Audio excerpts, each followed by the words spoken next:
September 10th, 2025. Utah Valley University.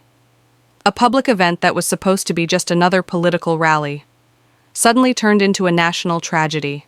Shots were fired, chaos erupted, and one of the most controversial conservative activists in America, Charlie Kirk, was gone.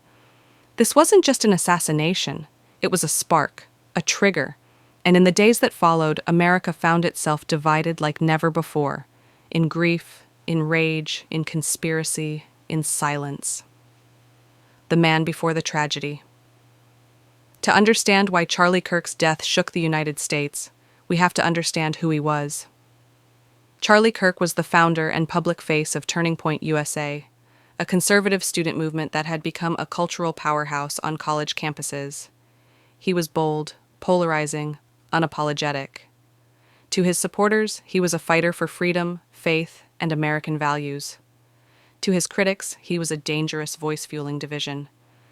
By 2025, he wasn't just another activist. He was a brand, a symbol, a battle flag for a new generation of right-wing politics. And that's exactly why the attack hit so deep. The day of the attack. On September 10th, hundreds of students gathered at Utah Valley University. Kirk was scheduled to give a fiery speech about free speech, cancel culture, and the future of conservatism in America. But before he could even finish his opening words, it happened. A sniper-style shot rang out. Panic flooded the auditorium. Security rushed in. Students screamed. People ducked for cover. It was over in seconds. But its impact would last for decades. The immediate shockwave. The news spread like wildfire. Social media exploded. Cable networks broke into live coverage. Hashtags like #CharlieKirk, #political violence, and #American crisis dominated every feed. Within hours, Donald Trump issued a statement calling Kirk a martyr for American freedom. Conservative influencers framed the tragedy as an attack not just on one man, but on an entire movement. On the other side, liberal commentators expressed sympathy for the family, but warned against turning the tragedy into political theater. But that's exactly what happened. America turned a human tragedy into a political battlefield, the martyr narrative. Almost immediately, Charlie Kirk's name became a rallying cry. Conservative rallies lit candles and waved flags, chanting his name. Murals of Kirk appeared in cities across the country. At his memorial, thousands gathered as Trump gave an emotional speech. Charlie Kirk did not die in vain. He died for the soul of America. Whether you loved him or hated him, one thing was clear. His death had been weaponized. Kirk wasn't just a man anymore. He was a narrative, media, censorship, and the battle for speech. The assassination didn't just ignite politics, it lit a fire under America's media war. Late-night host Jimmy Kimmel made headlines when ABC suspended his show after a controversial monologue on the assassination. Critics called it censorship. Supporters called it accountability. Networks faced pressure from all sides. Cover too much, you're accused of bias. Cover too little, you're silencing voices. On social media, thousands of accounts were banned or suspended for insensitive or dangerous commentary. Suddenly, the tragedy wasn't just about violence. It was about who gets to speak and who gets silenced. Political polarization on steroids.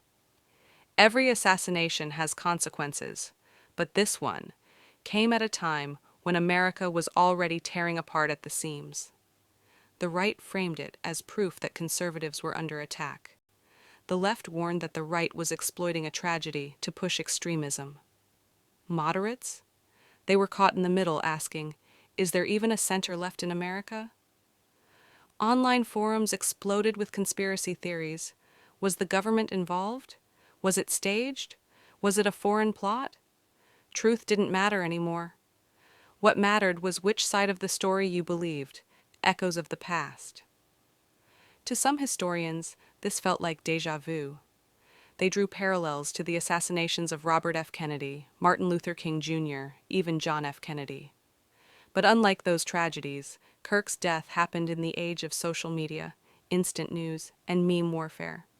And in that world, the story doesn't belong to the facts. It belongs to the loudest voices, the personal side lost in the noise. Lost in all the chaos was the fact that a family lost a son, friends lost a brother, supporters lost a mentor. But in today's America, grief doesn't get to stay private. It gets pulled into the spotlight, twisted, debated, monetized. Charlie Kirk's legacy wasn't written by his loved ones. It was written by Twitter threads, YouTube videos, and cable news pundits. Comes next for America. The assassination left the United States at a dangerous crossroads. Will this become a new normal, where political violence is part of the game? Will the martyr narrative push conservatives to double down harder than ever? Will liberals find themselves silenced out of fear of being labeled disrespectful? Or will America find a way to step back before the cycle spins out of control? One thing is certain, the story isn't over, it's just beginning. Call to reflection. So here we are, September 2025, a nation divided, a movement radicalized, and a story still unfolding. Charlie Kirk is gone, but the question that remains is bigger than him, bigger than any party, bigger than any movement. Is America ready to face its own reflection?